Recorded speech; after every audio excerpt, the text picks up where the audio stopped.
Halo semua teman-teman investor, ketemu lagi dengan Roy di sini dan di video kali ini kita akan ngomongin saham undervalue pilihan untuk tahun 2024.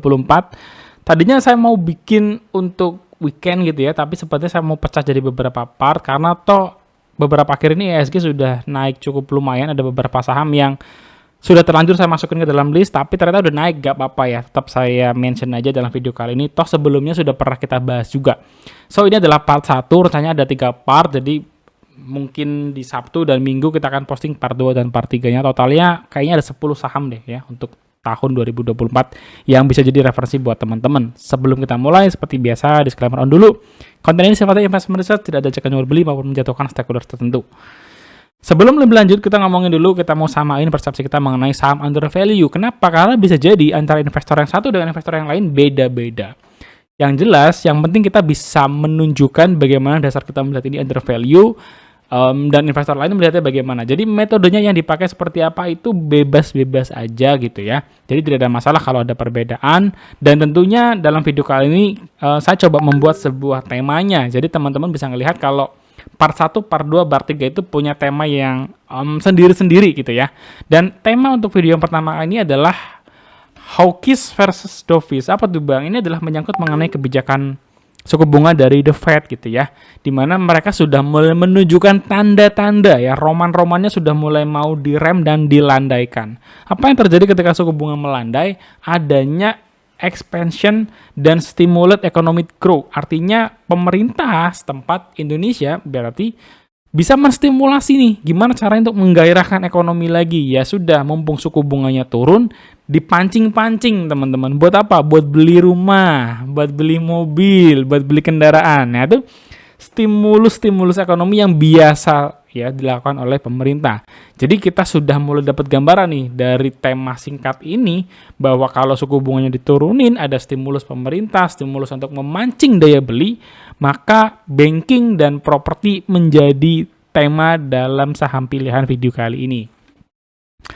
Properti dulu, kita start dari properti. Pilihan saya adalah Summarecon Agung atau SMRA gitu ya. Sebagai warga Bekasi, saya memang salut dengan si pengembang satu ini gitu ya. Karena kelihatannya jadi kayak titik Bekasi yang paling ramai sekarang gitu ya, Summarecon Bekasi. Menggeser arah Bekasi Selatan nih, Metropolitan, Grand Med gitu ya. Sekarang tuh kayaknya kalau ngomongin nongkrong yang lebih proper tuh enaknya di Summarecon Bekasi gitu teman-teman. Jadi terlepas dari subjektivitas ini gitu ya, kalau saya ngelihat dari sisi objektivitas investor, maka saya ngelihat pertama kinerjanya gimana? Net income-nya dia 9 bulan pertama naik lebih dari 100%, oke? Artinya di tahun 2023 itu sudah akan lebih dari 1 triliun untuk laba bersihnya. Kemudian Summarecon ini menarik karena komersialnya oke. Apa tuh komersial? Mallnya Summarecon itu rame-rame teman-teman ya. Baik tenan di dalam mallnya, di downtown, di tengah-tengah gitu ya, itu rame-rame. Ruko-ruko di sekitarnya juga full kalau yang saya lihat. Jadi komersialnya oke. Yang kedua apa? Residensial ya. Residensial itu tipenya ada 2, apartemen atau landed house. Apartemen yang Summarecon rame juga. Ditambah landed house ini adalah masih jadi salah satu pilihan favorit bagi sebagian besar orang, termasuk saya lebih suka tinggal di landed house ketimbang di apartemen. Dan SMRA punya portfolio itu. Jadi menurut saya SMRA ini cukup komplit dari sisi portfolio. Jadi kita sudah tahu bahwa suku bunga acuannya melandai, orang-orang dipancing untuk beli rumah, didorong stimulus dari pemerintah, mungkin diskon atau pajaknya dikurangi dan lain-lain.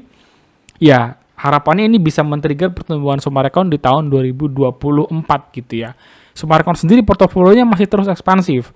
Gading Crown, Bogor, Bekasi, Jogja gitu ya. Dan kalau saya beberapa kali datang ke eventnya itu ramai terus gitu ya, ramai terus. Jadi nggak hanya Summarecon sebenarnya, BSDE, Pakuan pun sama gitu ya. Mereka masih, Ciputra itu masih ekspansif dan setiap kali ada event tuh rame-rame, banyak pembeli.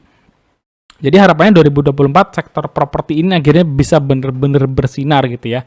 Karena menurut saya sektor properti itu tinggal nunggu sentimen kuat buat mendorong sektor ini jalan. Kenapa? Karena secara kinerja itu sudah mulai bagus lagi di tahun 2022 gitu ya. 2023 tambah bagus lagi tapi kurang sentimennya aja. Nah, kalau kita ngomongin si Summarecon balik lagi, secara net profit margin dia memang ketinggalan gitu ya, ketinggalan dibandingkan dengan BSDE, Ciputra ataupun Pakuwon Jati. Tetapi kalau kita ngelihat tadi ya secara kinerja, SMRA ini yang paling bagus kinerjanya. Dia outperform dari Ciputra, BSDE maupun Pakuwon Jati ya. Jadi ini kenapa saya menaruh SMRA di pilihan untuk sektor properti. Tapi kalau teman-teman sudah punya BSDE, Ciputra atau Pakuwon, sama bagusnya sih menurut saya. Ini lebih ke selera ya dari portfolio masing-masing emiten tadi. Dari sisi PBV, si SMRA ini juga sebenarnya mirip-mirip sektor properti gitu ya. Yang kelihatan mencolok cuma BSDE 0,64 kali gitu ya. Tapi kalau teman-teman lebih prefer bank, saya lebih suka yang PBV-nya paling rendah. BSDE juga bagus, saya juga hold saham BSDE. Jadi kalau untuk SMRA, base buy-nya saya put di 550, udah lewat dikit, belum sampai 10%, masih 590-an kalau nggak salah. Targetnya berapa? Target optimis saya ya di 900, konservatifnya di 800. Jadi kalau kita punya barang 550 dan hit 900, potensial gainnya itu 63% untuk SMRA. Nggak beggar sih, nggak 100%, tapi it's okay lah ya. Kalau dapat 60% dalam waktu 1 tahun, itu menurut saya sudah sangat-sangat bagus. Itu yang pertama dari saham SMRA. Yang kedua adalah turunannya dari properti tapi nggak nyambung langsung, yaitu SMGR atau Semen Gresik yang sudah inbrand dengan SMBR Batu Raja. Jadi sudah semakin solid sisi konsolidasinya. SMGR atau sektor semen ini sebenarnya teman-teman itu sedang lesu gitu ya, sedang lesu. Kalau kita ngelihat ke kinerja anualnya dari net income anualnya itu sudah dari sejak tahun 2017 nggak kemana-mana ya, nggak kemana-mana. Jadi seperti menandakan apa ya, penurunan setelah masifnya pembangunan infrastruktur di awal-awal Pak Jokowi menjabat ya jadi presiden. Tapi kita lihat setelah 2023, kita lihat 3 tahun terakhir ini memang meskipun lesu, sebenarnya revenue SMGR itu dan net income itu cukup stabil teman-teman ya. Bahkan ketika COVID dari 2019 sampai 2022 itu di level 2 triliunan dengan revenue 36 triliunan ya tiap tahunnya. Jadi sudah 3 tahun terakhir itu stabil di sini dalam kondisi tanpa sentimen apa-apa. Bagaimana dengan tahun depan? Bukan tahun depan lagi ya, bagaimana dengan tahun ini 2024? Tadi harapannya emiten properti bergerak. Demand terhadap properti bergerak, membutuhkan semen lebih banyak, akhirnya terdoronglah volume yang lebih besar dari SMGR di tahun 2024. Yang kedua, proyek nasional jalan lagi, ditambah dengan kalau IKN jadi dijalankan karena kelihatannya Presiden Jokowi pingin banget supaya Agustusan itu sudah upacaranya di IKN gitu ya. Artinya ini pembangunannya benar-benar coba digenjot secara masif di sisa waktu sampai sebelum 17 Agustus 2024. Bagaimana dari sisi valuasi? Kalau kita lihat valuasinya ya, min PBV-nya 3 tahun terakhir itu di 1,3 kali, sementara sekarang 1 kali. PER-nya 18 kali. Kalau dibandingkan dengan dirinya sendiri, min PI belakangan tahun ini, maka average-nya SMGR, kita lihat ya, min PI-nya SMGR itu di harga sekitar 12.500-an. Jadi target yang saya put di sini 9.000 sampai 10.000 itu masih target yang konservatif. Jadi kalau kita dapatin harga 6.000, kemudian hit ke 10.000 teman-teman ya, sampai ke harga 10.000 itu potensial gain-nya 65%. Ini masih konvensional gitu ya.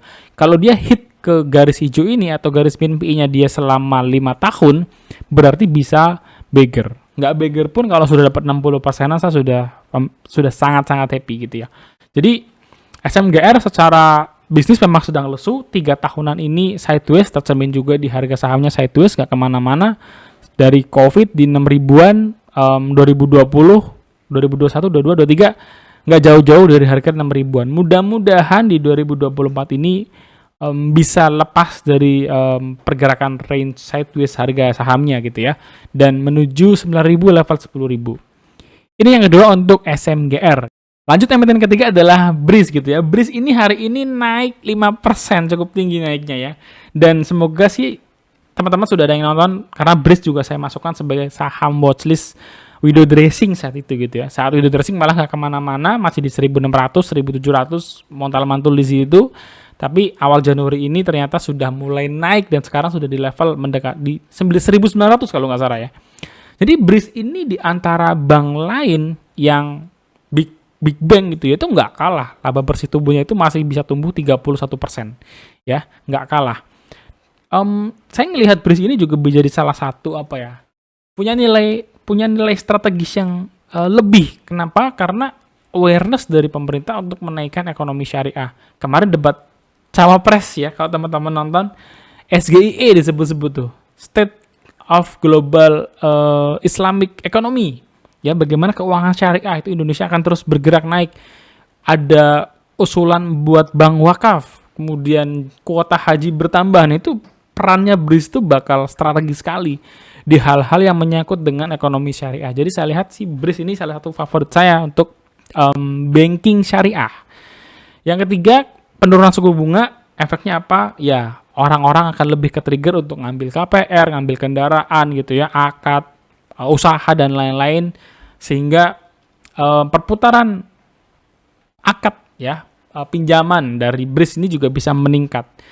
Catatan terakhir adalah bahwa BRIS ini ternyata punya strong trust dari masyarakat. Kenapa? Karena kemarin ada cyber incident, kalau teman-teman aware, sistemnya sempat mati tapi nggak sampai terlalu fatal gitu. Memang sistemnya sempat downtime beberapa hari, tapi kemudian recover dan masyarakat akhirnya sudah bisa pulih lagi kepercayaannya terhadap BRIS ini.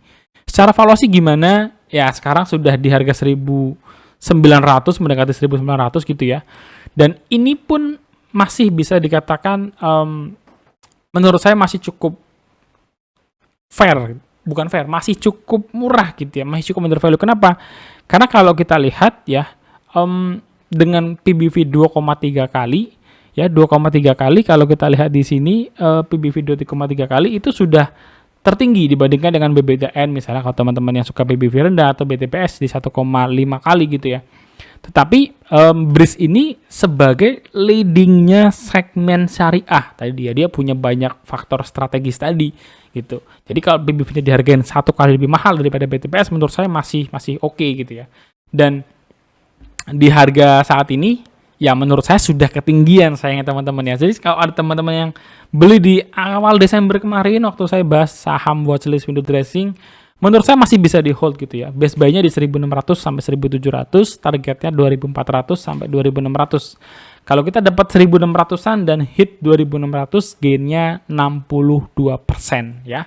Jadi lumayan banget. Jadi 3 saham yang kita bahas hari ini itu menawarkan opportunity 60%-an untuk capital gain-nya. Dan ketiga-tiganya menurut saya juga saham-saham yang low risk gitu ya. Yang low risk dan bisa di maintain B, terutama buat teman-teman yang misalnya, wah saya mau HK BRIS gitu ya. Pasar tuh selalu ada up dan down, jadi jangan lupa kalau kalian HK siap-siap juga untuk beli saat koreksi gitu. Jangan sampai ketika HK jadi nyangkut di pucuk, gitu yang kita nggak mau. So, catatan akhir dari saya, sentimen dovish ini dekat sekali ya dengan banking, dengan properti. Bila aksi ini benar-benar dilakukan, saya rasa ini sesuatu yang benar-benar saya tunggu gitu ya. Kenapa? Karena properti itu menurut saya ya, saham-saham properti itu tinggal nunggu sentimen gitu. Kayak apinya itu udah ada, apinya itu adalah kinerjanya ya. Kinerjanya itu udah ada, sudah mulai kebakar, tinggal disulut bensin. Nah, bensinnya itu adalah sentimen ini, teman-teman. Supaya bisa menggairahkan market ya, menggairahkan market makin makin banyak yang transaksi di emiten-emiten properti. Jadi emiten properti, kalau tadi saya ada SMRA, teman-teman misalkan sudah punya BSD, Pewon atau CTRA, menurut saya sama-sama bagus ya. Pilih sesuai dengan selera portfolionya saja, lebih suka yang mana dari produk propertinya. Kalau Semen, INTP juga bagus, apalagi INTP secara dividen juga lebih baik daripada SMGR. Kalau banking, opsinya kalau bukan BRIS saat ini saya tertarik dengan BTPS dan BBTN. Ini juga dua-duanya dimension di window dressing kemarin ya. Tapi emiten banking kan baru bergerak di awal tahun ini. Jadi untuk dua ini saya rasa masih belum ketinggalan ya. Malah yang naik baru cuman BRIS. Jadi teman-teman, untuk video kali ini segini dulu. Temanya mengenai banking dan properti, saham-saham pilihan 2024 di awal tahun ini. EXO Marekon Agung, Semen Gresik, SMGR, SMRA, dan Bank Syariah Indonesia gitu ya. Menurut saya ketiganya ini kalau sesuai dengan prediksi dan secara bisnis bagus aja di 2024, saya rasa sahamnya bisa memberikan return yang bagus buat kita. Sampai di sini teman-teman, kalau kalian punya pertanyaan jangan lupa tulis di kolom komentar, jangan lupa untuk subscribe, like, share, dan kita bisa diskusi bareng di kolom komentar. So, see you guys, sampai ketemu di next video. God bless you, bye-bye.